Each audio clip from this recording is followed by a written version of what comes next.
Bien, hermanos, como ustedes saben, estamos en este momento considerando la enseñanza bíblica sobre la tarea que tenemos de moldear el carácter de nuestros hijos. Pero antes de dedicarnos a construir el edificio, lo primero que debemos hacer y que estamos haciendo en este momento es echar el fundamento, la zapata sobre la cual podremos entonces levantar un edificio seguro y estable. Y ese fundamento consta de 3 presuposiciones, y ya en los sermones anteriores hemos visto 2. La primera presuposición sobre la cual nos hemos estado basando en estos estudios es que cada uno de nuestros hijos necesitan desesperadamente ser moldeados. Cada uno de nuestros hijos necesita desesperadamente ser moldeados. Ellos no pueden moldearse solos, y si los descuidamos, el pecado que mora en ellos hará estragos en sus vidas. Así que lo primero que debemos hacer, la primera presuposición que estamos dejando claramente establecida antes de construir el edificio, es que nuestros hijos necesitan urgentemente, desesperadamente, ser moldeados. En segundo lugar, la semana pasada vimos que la responsabilidad de moldear el carácter de nuestros hijos recae sobre los padres. Somos nosotros quienes debemos moldear el carácter de nuestros hijos. Y todo lo que hicimos la semana pasada fue apoyar esta aseveración estudiando algunos textos del Antiguo Testamento y algunos textos del Nuevo Testamento. Y tanto en un lugar como en el otro encontramos mandatos explícitos de Dios a los padres de que moldeen el carácter de sus hijos, de que se dediquen perseverantemente a disciplinarlos, instruirlos, o si quieren ponerlo de otro modo, criarlos en el más amplio sentido de ese término.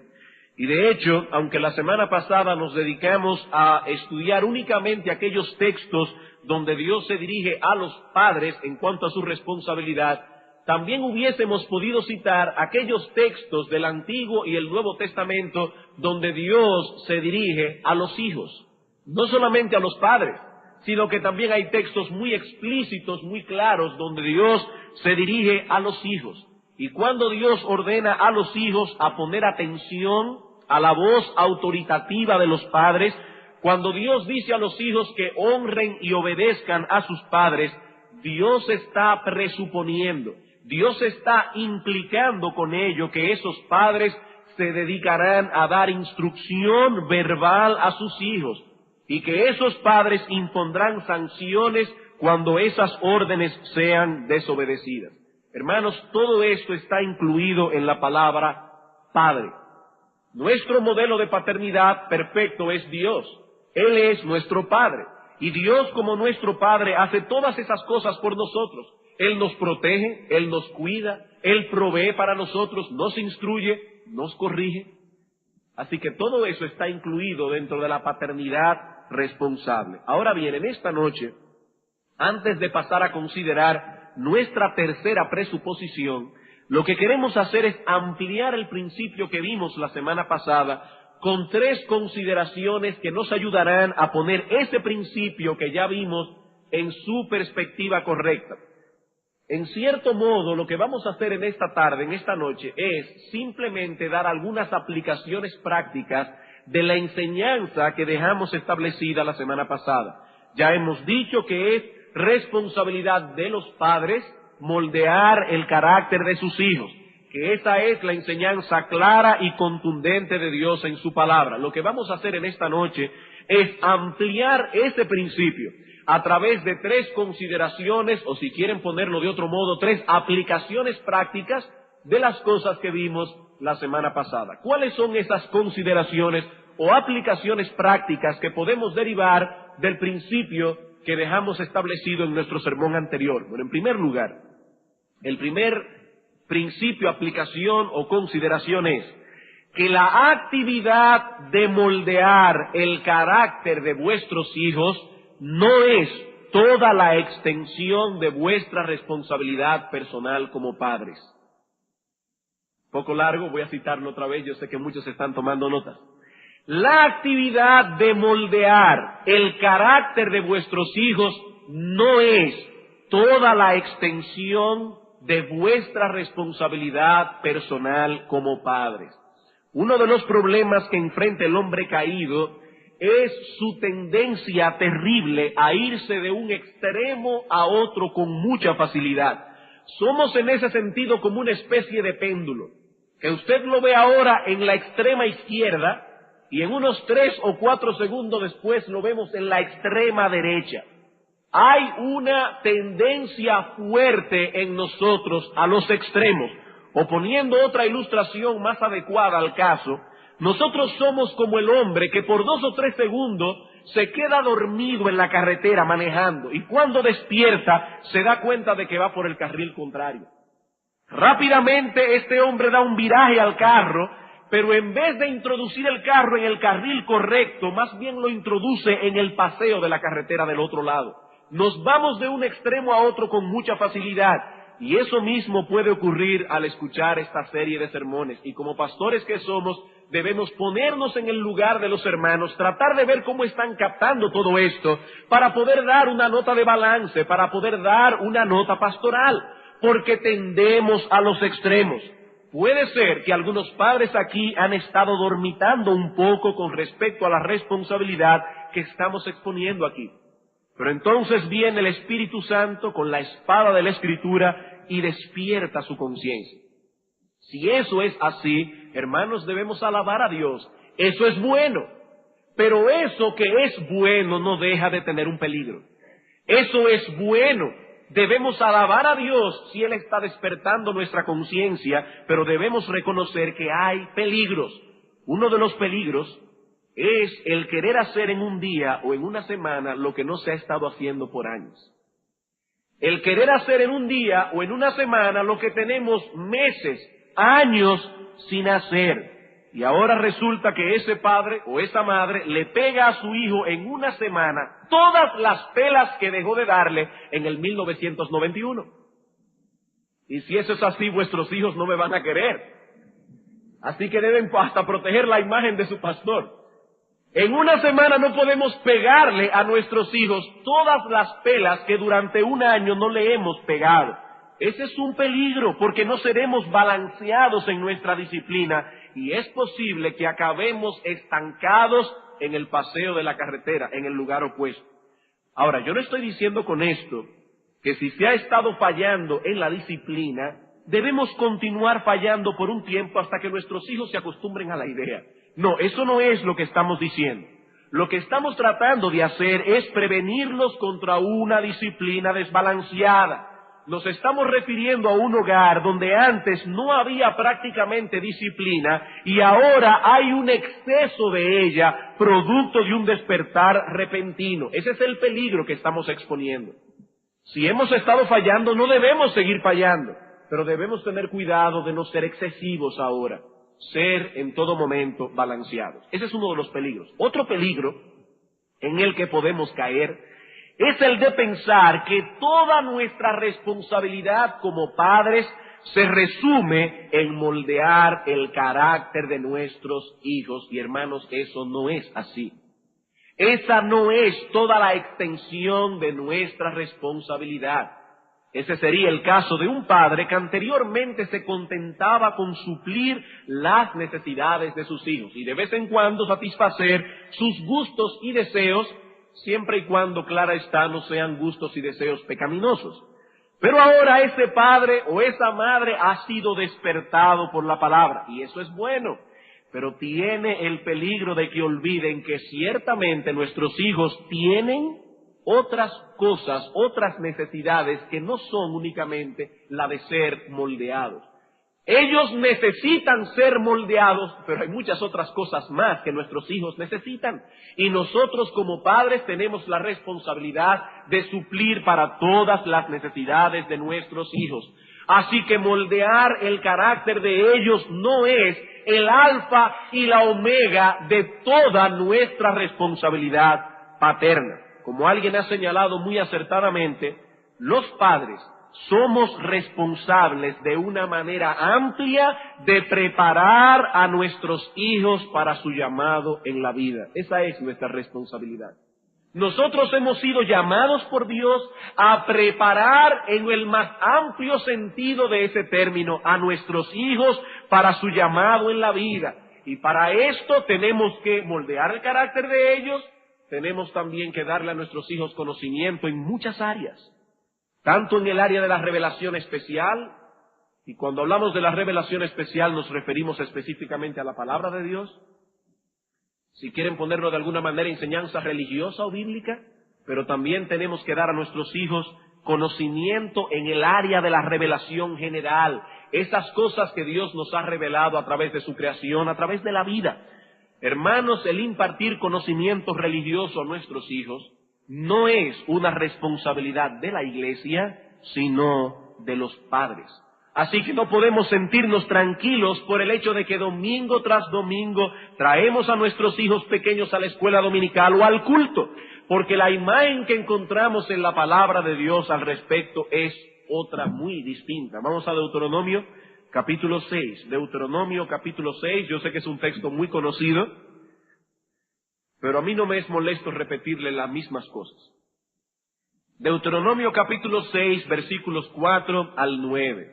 Este texto era clave en el judaísmo, en la teología antiguo testamentaria, donde Dios establece claramente aquí un patrón de religión monoteísta y las cosas que se derivan de ese patrón. Oye Israel, Jehová nuestro Dios, Jehová uno es, y amarás a Jehová tu Dios de todo tu corazón y de toda tu alma y con todas tus fuerzas, ya que hay un solo Dios. Debemos amarlo con todo el corazón, con toda el alma, con todas las fuerzas, porque no hay otro Dios. No podemos repartir nuestro amor, nuestra fuerza, nuestra alma en dos dioses, porque solo hay uno. Y estas palabras que yo autoritativamente, como el único Dios que hay, te mando hoy, estarán sobre tu corazón. Y las repetirás a tus hijos, y hablarás de ellas estando en tu casa, y andando por el camino, y al acostarte y cuando te levantes. Y las atarás como una señal en tu mano, y estarán como frontales entre tus ojos, y las escribirás en los postes de tu casa y en tus puertas. Perdón. Aquí encontramos a un padre preocupado por proveerle a sus hijos un conocimiento exacto de quién es Dios y de cuál es su voluntad para con los hombres. Y no solamente los sábados, que sería en el caso de los judíos en el antiguo pacto, sino todos los días. En el caso nuestro sería sentirnos tranquilos por traer a nuestros hijos los domingos a la iglesia, pero Dios dice, no, es todos los días. Muchos padres cristianos hoy día tienen la idea de que no deben instruir autoritativamente a sus hijos en la fe cristiana, por el temor de que al hacerlo estén coartando la libertad de ellos.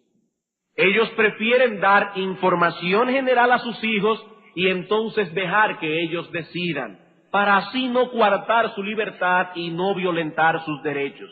Estos padres proveen de cierta información al muchacho, pero luego lo dejan en libertad de actuar como a ellos les parezca mejor.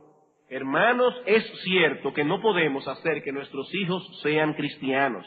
Y en estos días, los domingos en la mañana, hemos estado hablando mucho de este asunto. Nosotros no podemos hacer que nuestros hijos sean cristianos, pero es nuestra responsabilidad criar a nuestros hijos en el marco de lo que Dios ha revelado en su palabra, y mientras ellos vivan bajo nuestro techo, deben saber que están en un hogar cristiano y que hay ciertas formas específicas de comportarse en un hogar cristiano.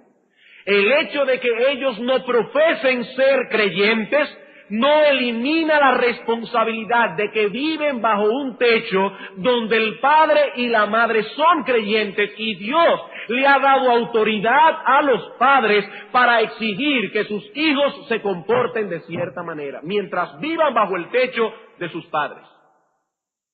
Hay 3 textos claves en la Escritura que nos enseñan esto. Éxodo capítulo 20. Hay muchos otros. Estamos hablando de textos claves.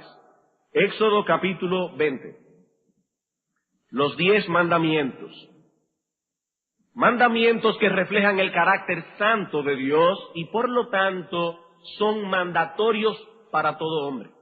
Dios juzgará al mundo, aún al mundo impío, por los 10 mandamientos. Ese es el carácter de Dios, y el carácter es inmutable, el carácter de Dios. ¿Y qué dice Dios en el versículo 8 del capítulo 20? Acuérdate del día de reposo para santificarlo. 6 días trabajarás y harás toda tu obra, mas el 7º día es reposo para Jehová tu Dios. Aclaro, hermanos, yo no estoy aquí hablando del día de reposo, estamos hablando de moldear el carácter de nuestros hijos, y estamos citando ese texto únicamente para probar el punto. Unos domingos próximos nosotros comenzaremos una serie de sermones en la mañana acerca del día del Señor. Eso está planificado por los pastores, pero aquí estamos probando un punto con respecto a moldear el carácter de nuestros hijos. ¿Qué dice el texto?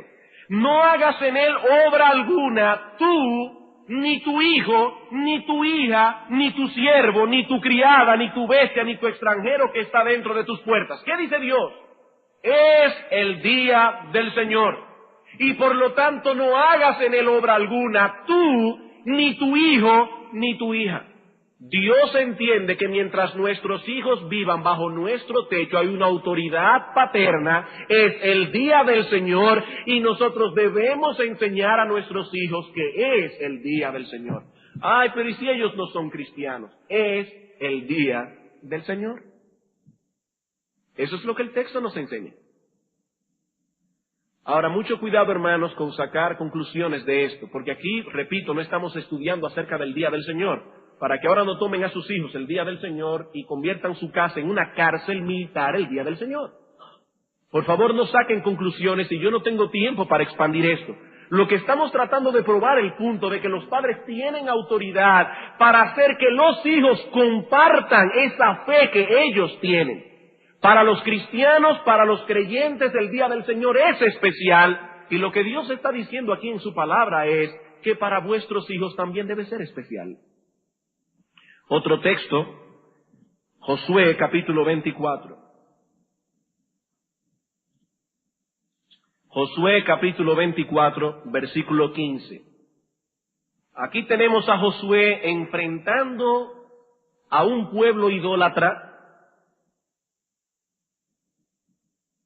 Y Josué está tratando de mover la conciencia de estos hombres a la fidelidad a Dios. Y dice, vamos a tomar desde el versículo 14 para tomar la idea, dice Josué, ahora pues, temed a Jehová y servidle con integridad y en verdad, y quitad de entre vosotros los dioses a los cuales sirvieron vuestros padres al otro lado del río y en Egipto, y servid a Jehová.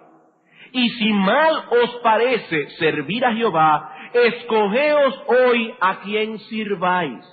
Si a los dioses a quienes sirvieron vuestros padres cuando estuvieron al otro lado del río, o a los dioses de los amorreos en cuya tierra habitáis. Pero noten, pero yo y mi casa serviremos a Jehová. Hermanos, Josué no tomó a su familia, se la llevó aparte un momento y le dijo, mis hijos, yo voy a hablar con el pueblo hoy. Yo quiero saber cuántos de ustedes van a servir a Jehová. Levanten la mano. Juanito, Pedrito. Bueno, entonces puedo decir que yo y mi casa serviremos a Jehová. No, Josué no hizo eso. Josué era cabeza de su casa. Él era la autoridad. Y como cabeza y autoridad de su casa, él dio un decreto. Yo y mi casa serviremos a Jehová. Pero Josué, si tu hijo Pedrito no es creyente, si él sirve a Baal, ¿no le vas a permitir tener un altar de Baal en su habitación? No le voy a permitir tener un altar de Baal en su habitación, porque yo como cabeza de esta casa he decidido que yo y mi casa, incluyendo a mi esposa y a mis hijos, serviremos a Jehová. Hermanos, esa es la autoridad que Dios ha puesto sobre los padres. Y si lo ponemos al día de hoy, pero entonces, fíjate, mi hijo no es creyente y él tiene un enorme póster de Madonna en el cuarto. Medio indecente él, pero él no es creyente, ¿qué hago con él? Yo y mi casa serviremos a Jehová. Es autoridad de los padres, mientras sus hijos vivan bajo su techo, vivir bajo ciertas normas de fe cristiana. yo no puedo pedirle a mi hijo que se comporte en todas las cosas como un creyente, pero en un hogar cristiano hay ciertas cosas que deben ser tomadas en cuenta. Y el padre tiene autoridad para tomar esa decisión. Josué dijo, yo y mi casa serviremos a Jehová. Pero hermano, ese es en el Antiguo Testamento. Y nosotros estamos ahora en otra dispensación diferente, usando la palabra dispensación en el sentido correcto de esa palabra. Vamos a Efesios capítulo 6. Efesios capítulo 6. ¿Qué dice Dios a los hijos y qué dice Dios a los padres? Bueno, a los hijos dice Dios, hijos, obedeced en el Señor a vuestros padres. ¿Y qué dice a los padres? Versículo 4, y vosotros, padres, no provoquéis a ira a vuestros hijos, sino criadlos en disciplina y amonestación del Señor. Pero ¿y si ellos no son creyentes? Bueno, Dios no me dice aquí, críen en disciplina y amonestación del Señor a los creyentes. Dios me está diciendo aquí, criadlos en disciplina y amonestación del Señor. Esa es mi responsabilidad como padre, aún en el nuevo pacto, aún en el Nuevo Testamento. No nos detendremos más en este punto porque más adelante trataremos este tema ampliamente. Solo estamos tratando de probar la aseveración que hemos dicho de que es responsabilidad de los padres proveer a sus hijos instrucción religiosa. Pero hermanos, no solamente instrucción religiosa. Y como dicen en los aviones cuando van a despegar, apriétense los cinturones porque vamos a despegar. No solamente instrucción religiosa, es también nuestra responsabilidad la de impartir conocimiento o instrucción general a nuestros hijos. Y voy a pedirles, por favor, que no saquen conclusiones apresuradas de lo que voy a decir ahora hasta que hayan escuchado todo el material que pienso transmitir en esta noche.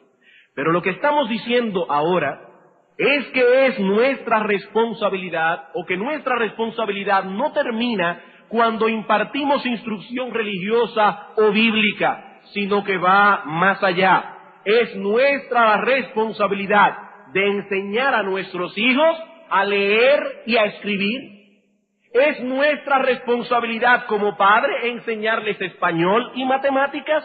Es nuestra responsabilidad como padres enseñarles historia. Esa no es la responsabilidad del gobierno. Esa no es la responsabilidad de la escuela. Esa es nuestra responsabilidad.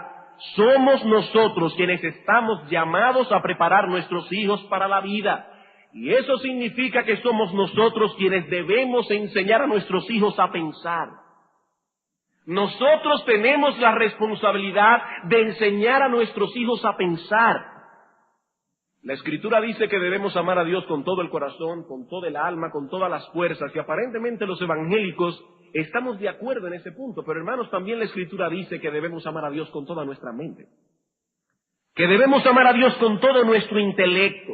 Y por lo tanto es nuestra responsabilidad ayudar a nuestros hijos a desarrollar las capacidades intelectuales que Dios ha dado a cada uno de ellos. ¿Somos nosotros quienes debemos formar en nuestros hijos el hábito de lectura?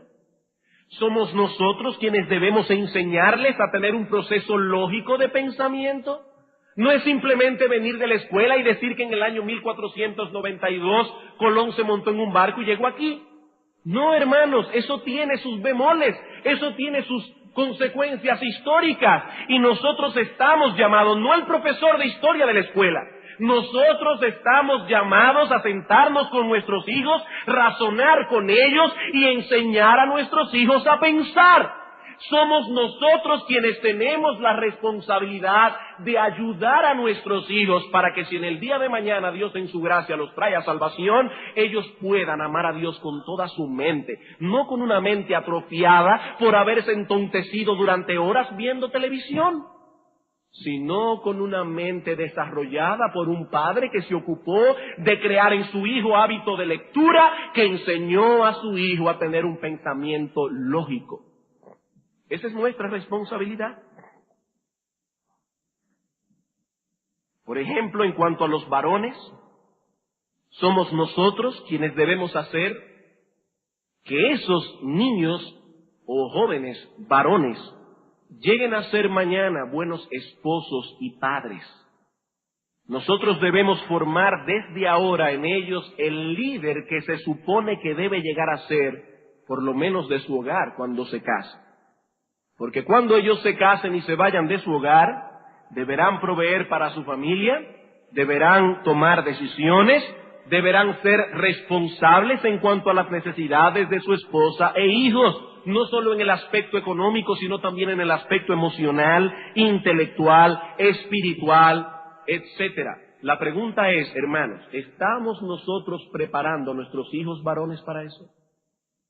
¿Estamos nosotros conscientemente trabajando con nuestros hijos varones para que ellos lleguen a ser mañana esposos, padres, líderes de su casa?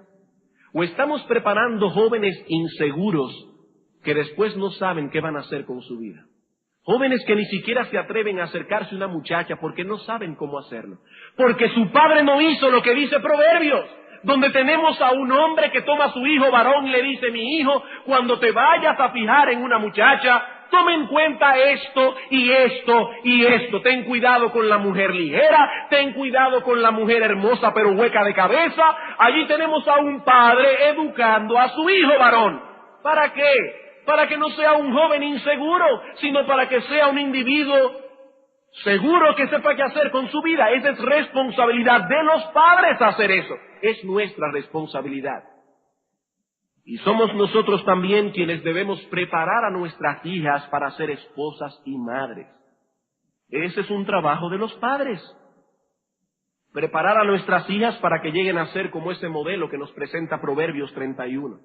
Una mujer que sabe cocinar, que sabe coser, que sabe ocuparse de una casa, y asómbrense, hasta comprar una propiedad. La mujer de Proverbios 31 dice allí que toma la heredad, la vende. Aquí tenemos a una muchacha que se le enseñó a pensar. Se le enseñó a pensar, sus padres se ocuparon de eso. De hecho, ese es el mandato implícito que encontramos en Tito capítulo 2. Tito capítulo 2, versículo 3 al 5. Hablando de las ancianas de la iglesia, dice: las ancianas asimismo sean reverentes en su porte, no calumniadoras, no esclavas del vino, maestras del bien, que enseñen a las mujeres jóvenes a amar a sus maridos y a sus hijos, a ser prudentes, castas, cuidadosas de su casa, buenas, sujetas a sus maridos, para que la palabra de Dios no sea blasfemada. Y si eso es una responsabilidad de las ancianas de la iglesia con respecto a las jóvenes de la iglesia, ¿cuánto más no será una responsabilidad de una madre cristiana hacia su hija? ¿Saben por qué Pablo tuvo que dar órdenes como esta? Porque Pablo entendía que muchas jóvenes llegarían a la iglesia de hogares no creyentes. Y entonces la iglesia tiene que fungir en cierta manera como los padres debieron haber fungido. Por eso hay consejería prematrimonial en la iglesia. ¿Saben por qué? Porque muchos jóvenes han llegado a las puertas del matrimonio, al umbral del matrimonio, y no tienen ni idea de lo que el matrimonio significa. ¿Y saben por qué? Porque probablemente sus padres no eran creyentes y no instruyeron a sus hijos en esas cosas. Son los padres que deben llamar a su hijo, a su hija, antes de casarse y decirle: mi hijo, mi hija, es a esto que te enfrentas. Esto es el matrimonio. Estas son tus responsabilidades. Este es tu papel. Hermanos, es nuestra responsabilidad, no del gobierno, no de la iglesia, no de la escuela. Así que si bien es cierto que debemos dedicarnos a moldear el carácter de nuestros hijos, también es cierto que esa no es toda la extensión de nuestra responsabilidad como padres. Ahora bien, la segunda consideración es la siguiente. La responsabilidad de los padres no cancela o niega la legitimidad de una influencia delegada. La responsabilidad de los padres no cancela o niega la legitimidad de influencia delegada. Y he aquí el balance de lo que decíamos en nuestro punto anterior. Es nuestra responsabilidad como padres preparar a nuestros hijos para la vida. Pero eso no quiere decir que debemos aislar a nuestros hijos de cualquier otra influencia. Eso no es lo que estamos diciendo. Por eso decía hace unos momentos que no saquen conclusiones apresuradas, porque alguien podría pensar que estábamos criticando que los padres envíen sus hijos a la escuela. Pero eso no es lo que estamos diciendo. El hecho de que un padre envíe a su hijo a la escuela no elimina la responsabilidad que él tiene de preparar a su hijo para la vida. Lo que ese padre está haciendo es tomar la decisión de permitir otras influencias en la vida de su hijo. Y probablemente eso será beneficioso para él. Ahí tenemos el ejemplo del apóstol Pablo. El apóstol Pablo fue grandemente beneficiado por haber estado bajo la tutela de Gamaliel, y Gamaliel no era su padre. Ese rabino tuvo una gran influencia sobre el proceso de pensamiento de Pablo. Indudablemente, Gamaliel influyó en lo que la gracia común encierra, influyó a Pablo en su proceso de pensamiento. Y cuando Dios trajo a Pablo a salvación e iluminó su mente ya regenerada, todos nosotros salimos beneficiados de esta influencia de Gamaliel sobre la vida del apóstol. Pero él era inspirado por Dios. Sí, él era inspirado por Dios. Pero la inspiración del Espíritu Santo es misteriosa porque no anula el proceso de pensamiento del hombre. Nosotros podemos conocer algo de la forma de pensar de Pablo en sus epístolas. Ellos no eran meros amanuenses, ellos no eran simplemente secretarios que estaban escribiendo lo que el Espíritu Santo les dictaba. No. Es una inspiración ciertamente misteriosa, pero Dios no anuló las capacidades de los hombres que estaban escribiendo, aunque todo lo que escribieron era inspirado por el Espíritu Santo. Así que, hermanos, los padres debemos entender que no lo sabemos todo. Y si eso ha sido cierto desde que el mundo es mundo, podemos decir que esta aseveración es más pertinente en este siglo que nos ha tocado vivir. No lo sabemos todo. Por tanto, es legítimo exponer a nuestros hijos a ciertas influencias delegadas. Pero aquí es importante dar una advertencia. Cuando usted como padre decida exponer a su hijo o a su hija bajo la influencia de alguien, no lo haga descuidadamente y sin pensarlo. No lo haga descuidadamente y sin pensarlo. Y aquí quisiera dar una nota que no estaba planificado, pero me viene a la mente y creo que es pertinente. Hermanos, nosotros los padres que tenemos a nuestros hijos en el Colegio Cristiano Logos, deberíamos dar muchas gracias a Dios por este ministerio.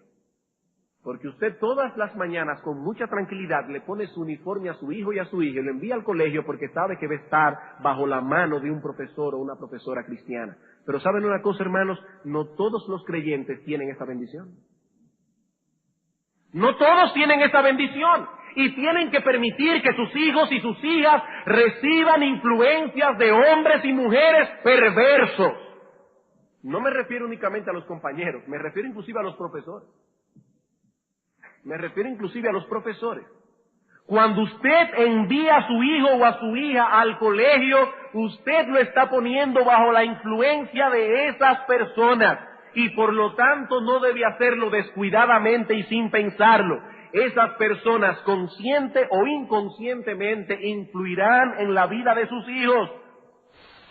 Ustedes lo que han hecho es decirle a sus hijos, en otras palabras, mis hijos, estas son ahora, por este tiempo, vuestra autoridad. Óiganlos. Por lo tanto, eso que decíamos la semana pasada de que Dios había puesto credulidad en el corazón de los hijos para con los padres, usted lo que está haciendo es ahora dirigiendo esa credulidad hacia esos profesores.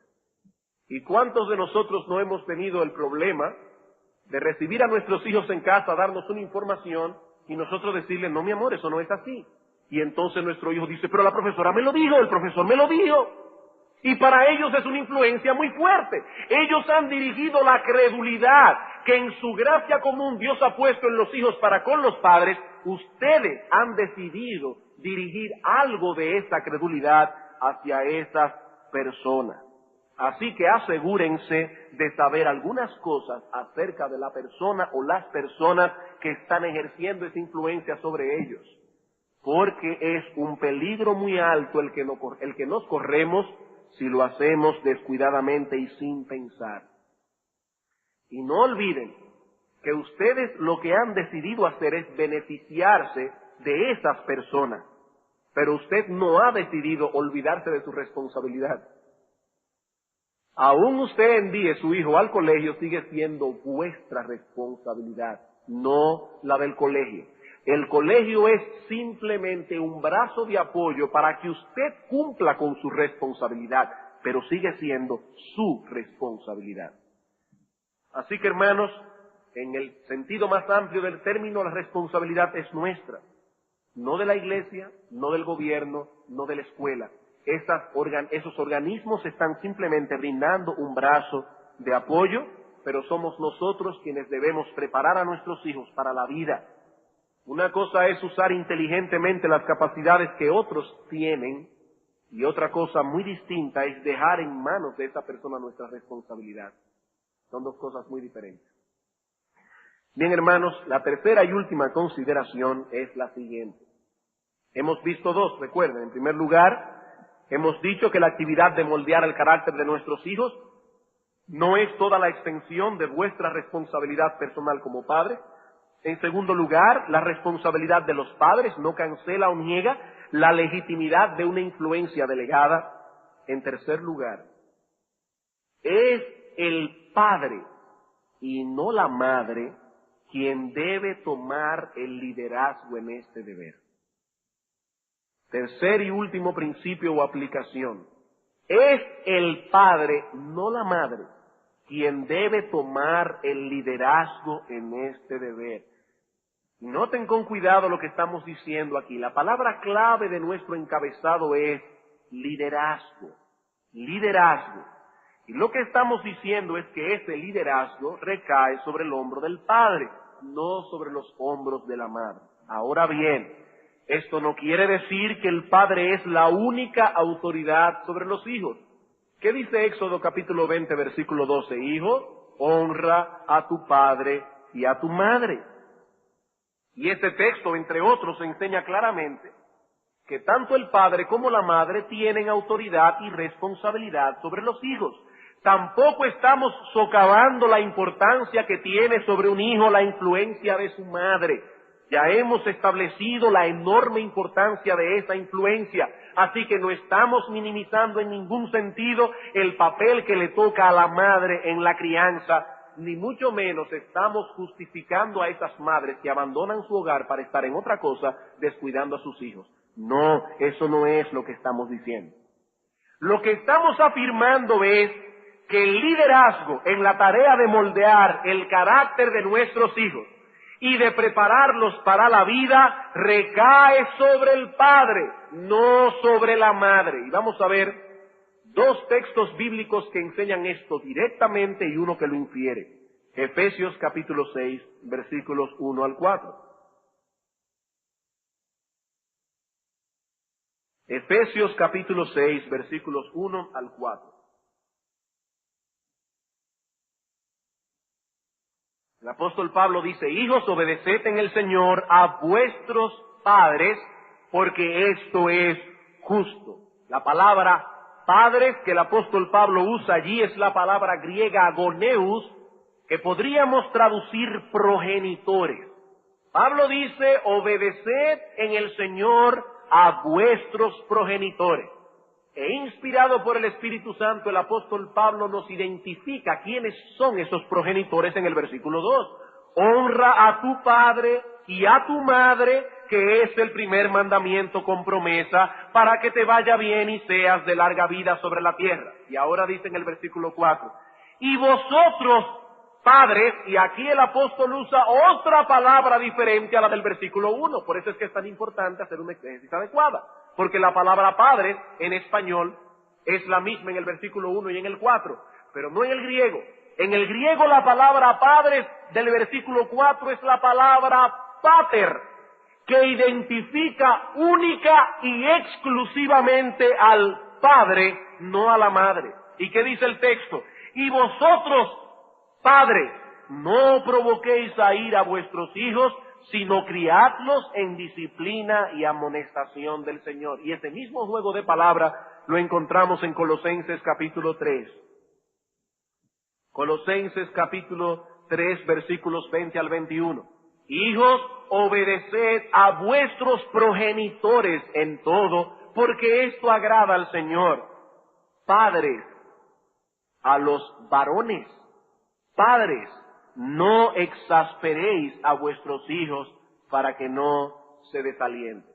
Así que la enseñanza bíblica es que los hijos le deben obediencia a ambos padres por la sencilla razón de que ambos son una autoridad sobre ellos.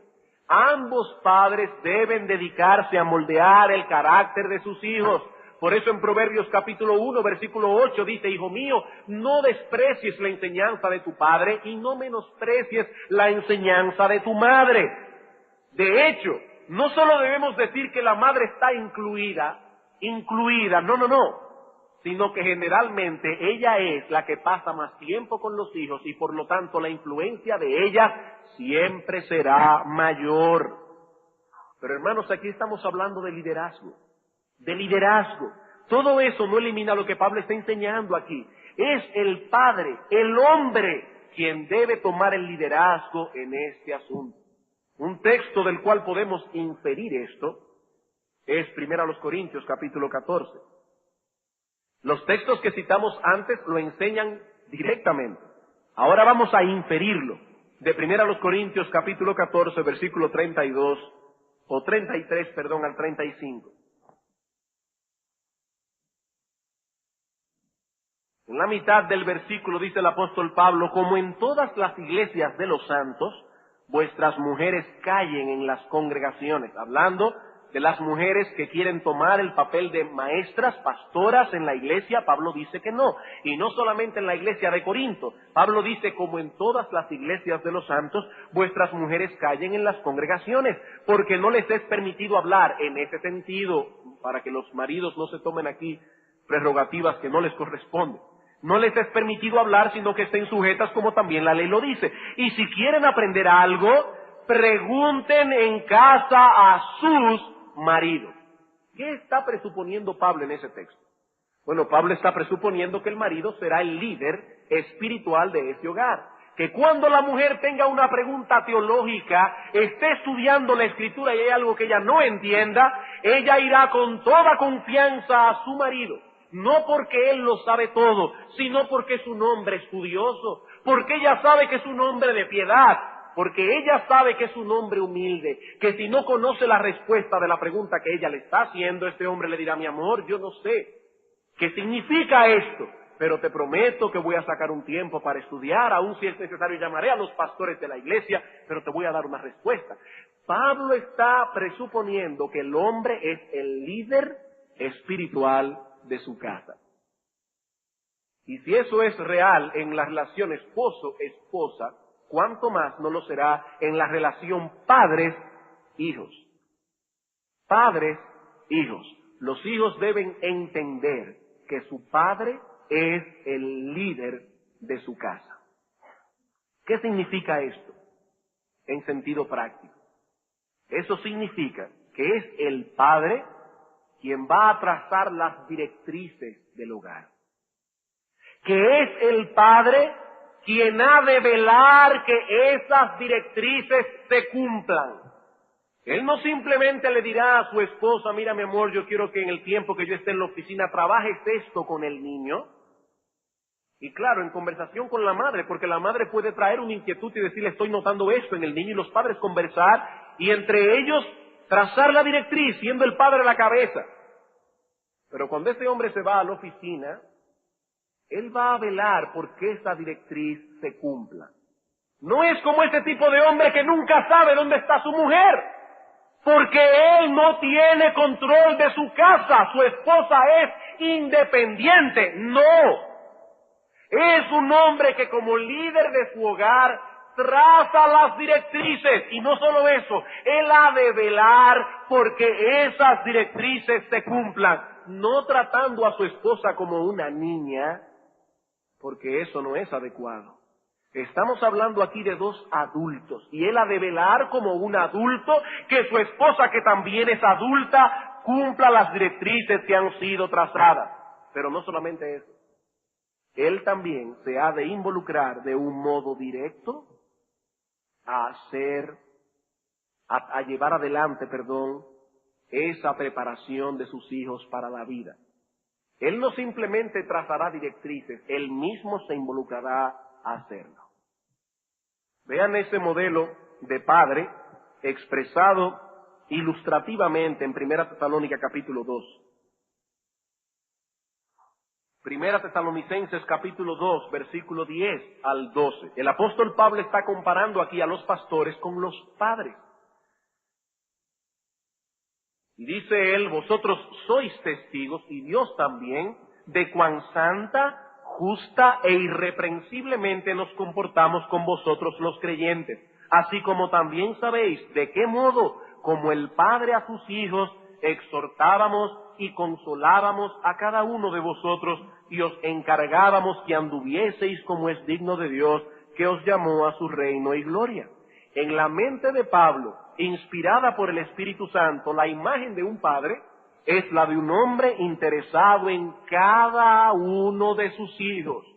Es la de un hombre que conoce a cada uno de sus hijos. Él conoce sus debilidades, él conoce sus fortalezas, de manera que él puede instruir, exhortar, consolar a cada uno de ellos. Esa es la mentalidad que Pablo tenía en su mente de lo que debe ser un padre. En una de las visitas que el pastor Nichols hizo a Sudáfrica, él nos narra que entró en contacto con lo que él llama mentalidad tribal con respecto a los hombres y su papel en el hogar. Resulta que en algunas tribus africanas, el hombre tiene 3 responsabilidades básicas: producir hijos, sobre todo varones, para que perpetúen el nombre del individuo; producir hijos, proveer la comida y proteger la familia. Esas son las 3 funciones básicas de un hombre. De modo que en esas tribus africanas, para ser un padre efectivo, hay que ser un patriarca, un buen cazador y un guerrero. Un hombre que sea patriarca, un buen cazador y un guerrero es un padre efectivo. Ahora bien, cuando ese hombre entra por la puerta de su casa, él no tiene ninguna otra responsabilidad. Él produce hijos, él caza o va de cacería y a la guerra. Pero de ahí en adelante todo el resto está en las manos de la mujer. Hay que ordenar una chiva. Bueno, para eso está la mujer y los hijos. Que el niño se portó mal, para eso está la mujer.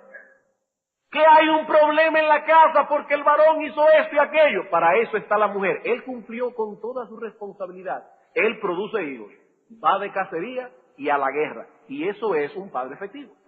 Ahora, hermanos, yo me pregunto, ¿acaso no es esa escena familiar para nosotros? Y yo estoy seguro que ninguno de ustedes, o casi ninguno, ha ido al África. Pero verdad, bueno, Mr. Paul nació allá, pero aparte de Mr. Paul y algunos otros, yo me imagino que esa escena es familiar para muchos de nosotros. No tenemos que ir al África para ver a esos padres. Seguramente muchos aquí conocen a algunos hombres así. Son profesionales, muy civilizados para muchas cosas, pero en lo que respecta a su responsabilidad de hombres en el hogar, ellos funcionan con una mentalidad tribal. En pleno siglo XX, viviendo en el occidente, en una civilización, tienen esos padres una mentalidad tribal, y lo que es peor aún, una mentalidad antibíblica y pecaminosa. Y pienso que el pastor Nichols ha sido muy acertado al mencionar 3 razones claves de por qué algunos padres funcionan de ese modo. Él dice, en primer lugar, y la primera razón es una terrible triada. La primera razón es pereza, egoísmo y avaricia. La primera razón de por qué algunos padres funcionan de ese modo es pereza, egoísmo y avaricia. Estas cosas constituyen las razones más comunes que llevan a los hombres a asumir esa mentalidad tribal. La Escritura nos enseña que el camino del perezoso es como un seto de espinos. Hay tantos obstáculos en su vida que él no puede avanzar. Hay algunos momentos en que este hombre hasta desea fervientemente un cambio en su vida. Sobre todo cuando está aquí sentado en la iglesia y oye estas cosas. Él desea un cambio en su vida. Él ve cómo sus hijos crecen y cómo se le están yendo de las manos. Pero hay demasiada pereza, demasiado egoísmo. Este hombre está paralizado. Y como no se sacude en ese momento de cordura que tuvo, él tuvo un chispazo de cordura cuando estuvo aquí sentado en el culto. Pero como no se sacudió, poco a poco vuelve de nuevo al mismo patrón de vida. Después de todo, hay tantas cosas importantes que hacer, como por ejemplo hacer dinero. Hay tantas cosas importantes que hacer. Hacerse un nombre, un buen profesional. Lo que ese padre no sabe, o tal vez ni siquiera se ha detenido a pensar, es que todo el dinero del mundo no podrá proveerle de consuelo a un padre cuyos hijos son un desastre. Tendrá mucho dinero, se hará famoso, el jefe lo respetará en la oficina, pero ese hombre irá a la tumba intranquilo y angustiado. Hermano, no hay dinero en el mundo que pueda proveerle consuelo a un padre así. No hay dinero en el mundo. Pero esa es la razón. Muchos padres descuidan a sus hijos por esa razón. Una segunda razón es otra triada: ignorancia, temor e ineptitud. Ignorancia, temor e ineptitud. Hermanos, es triste, pero muchos padres descuidan a sus hijos simplemente porque se sienten ineptos, ignorantes e incapaces. ¿Y saben cuándo comienza eso? Eso comienza desde que el bebé nace y hay que cambiar el pañal o darle la leche. Hay padres que no saben hacer eso. Hay padres que no saben hacer eso. Son brillantes en su profesión, admirados en el mundo, pero se volverían locos si sus esposas le dejaran el bebé solo por unos momentos mientras ella descansa un poco o se dedica a otros quehaceres. Se volverían locos. Es cierto, hermanos, que al principio todos los padres nos sentimos un poco nerviosos. Eso es natural. Pero nunca aprenderás a lidiar con tus hijos si no lo intentas. Nunca aprenderás si no lo intentas. Hermanos, algunos parecen pensar que el pañal mojado de un niño contiene ácido de batería. Que si lo tocan se dañarían las manos. No es ácido de batería, créeme. No te va a hacer daño cambiarle el pañal a un niño. Y si no comienzas algún día, nunca aprenderás. Lo que sí le va a hacer daño a tu hijo es tener un padre ausente. Un padre que no sabe nada acerca de él, que no ha estado con su hijo en ninguna de las etapas de su vida. Hermano, no te extrañes cuando tu hijo sea un adulto y te des cuenta de que el tiempo ha pasado y que eres un desconocido para él y él es un desconocido para ti. Y eso comenzó desde que tu hijo estaba en la cuna. Allí comenzó el problema. Tú no sabes ni siquiera cambiar un pañal. Piensas que el imperdible te va a acullar y quedarás dormido 100 años como la Bella Durmiente. Y como decía el pastor Nichols, ahora lo hacen sin imperdibles para hacerle todavía sin menos excusa. Pañales desechables. Hermano, ahí comienza el problema. Tu hijo es un desconocido para ti. Porque te sentías inepto, ignorante, porque no sabías cómo hacerlo. Pero si no comienzas, hermano, nunca aprenderás. Nunca aprenderás. Y la tercera causa que encontramos es penosamente más común de lo que quisiéramos aceptar. ¿Saben cuál es? Un celo mal dirigido por servir al Señor. ¿Saben por qué muchos padres descuidan a sus hijos? Por un celo mal dirigido por servir al Señor. Y líderes de nuestra iglesia que me escuchan en esta noche, permítanme decirles algo con toda seriedad. Y me lo digo a mí mismo. El servicio al Señor no es una excusa para descuidar nuestra responsabilidad como padres. No lo es. Y es posible que todo esto surja de un sincero deseo de servir a Cristo, de un sincero deseo de agradar al Señor, pero debemos saber, y esto es serio, debemos saber que la sinceridad de ese deseo no aminorará el daño que le estamos causando a nuestros hijos. Podrás ser muy sincero, hermano, en tu corazón, pero eso no aminora el daño que causamos a nuestros hijos si descuidamos nuestra responsabilidad como padres. De ahí que los pastores deben poner sus prioridades en orden y aprender a decir que no a ciertas cosas. ¿Y saben por qué van a decir que no a ciertas cosas? Porque le prometió a su hijo que esa tarde iban a ir al mirador a jugar pelota. Va a descuidar a un hermano de la iglesia porque le prometió a su hijo ir a jugar pelotas en el mirador. Sí, hermano. Sí, hermano, porque es importante para su hijo que ese padre se vaya al mirador a jugar pelotas con él. Y los hermanos deben entender que el pastor tiene esposa e hijos que cuidar, porque es parte de los requisitos de un pastor en 1 Timoteo 3, que cuide bien su casa, que sepa criar a sus hijos con toda honestidad. Claro, hermano, si una persona se está a punto de tirar del puente, él no le va a decir que tiene que ir a jugar pelota con su hijo. Sabemos que hay momentos en que los planes deben ser rotos, pero no por cualquier cosa, porque nuestros hijos son importantes y cuando le damos la palabra a nuestros hijos tenemos una cita con ellos. Y hermano, la cita con ellos estaba primero que la cita con ustedes. Hermanos, eso es lo que enseña la Escritura, la palabra de Dios. Nosotros no podemos descuidar a nuestros hijos por la iglesia. ¿Saben por qué? Porque a la larga nuestros hijos nos van a descalificar. Nos van a descalificar.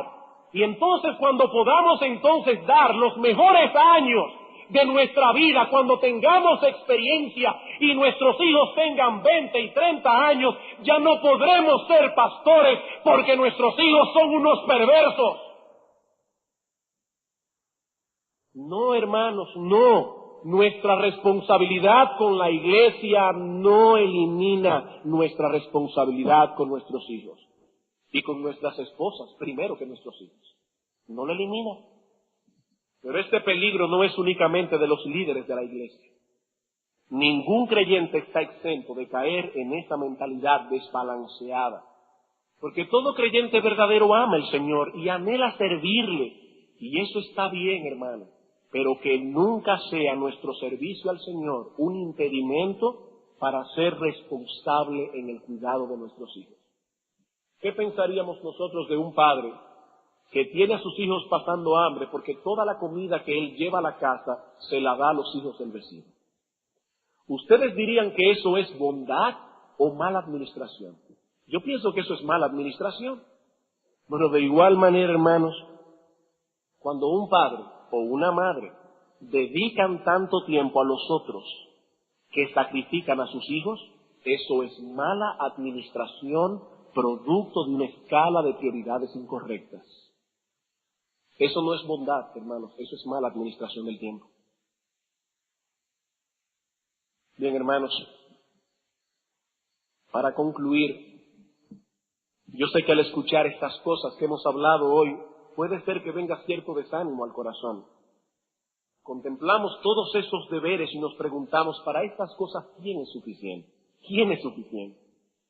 Pero recuerden, hermanos, que Dios no solamente nos ha dado mandamientos, sino también promesas. No solo mandamientos, sino también promesas. Cuando centramos nuestra atención en los deberes únicamente, tendemos a desfallecer. Por eso la Escritura nos da un consejo, una exhortación en Hebreos capítulo 12. No debemos centrar nuestra atención únicamente en los deberes, no. ¿Qué dice Hebreos capítulo 12, versículos 1 al 3?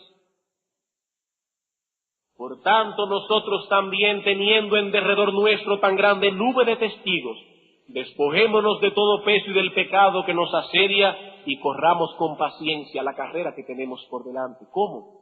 Puestos los ojos en Jesús, el autor y consumador de la fe, el cual por el gozo puesto delante de él sufrió la cruz, menospreciando el oprobio, y se sentó a la diestra del trono de Dios. Considerad a aquel que sufrió tal contradicción de pecadores contra sí mismo, para que vuestro ánimo no se canse hasta desmayar. ¿Qué dice el autor de Hebreos? Miren a Jesús. Miren a Jesús.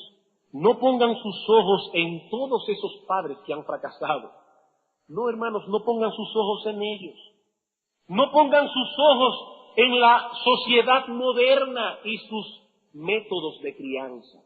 porque son métodos bizarros. Aquí dice, pongan los ojos en Jesús. ¿Saben por qué?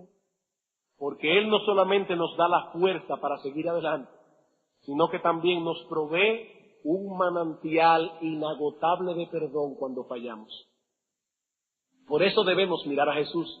Él no solamente nos da aliento, estímulo, sino que el Señor tiene para nosotros una fuente inagotable de perdón, porque Él sabe que somos polvo. Él sabe que muchas veces fallamos. Nuestro Padre es un Dios balanceado, y Él nos ha dado su Espíritu Santo para que podamos enderezar nuestros pasos, para que podamos resistir la presión del mundo, para que podamos continuar corriendo. Qué buen Padre es nuestro Dios. Él no está en los cielos con un látigo diciendo, ¡caminen, caminen! No. Dios nos da el deber, nos da la fuerza para cumplirlo, y tiene para nosotros, hermanos, un manantial que fluye de la cruz del Calvario, la sangre de Cristo, la cual nos limpia de todo pecado. Y podemos ir a esa sangre y decir, Señor, perdóname, yo sé que no lo he estado haciendo bien, yo sé que he estado fallando en mis prioridades, yo sé que he estado fallando como padre, como hombre, como líder de mi hogar. Y dice la Escritura, si confesamos nuestros pecados, Él es fiel y justo para perdonar nuestros pecados y limpiarnos de toda maldad. Podemos seguir corriendo, hermanos, pero puestos los ojos en Jesús. Vamos a orar.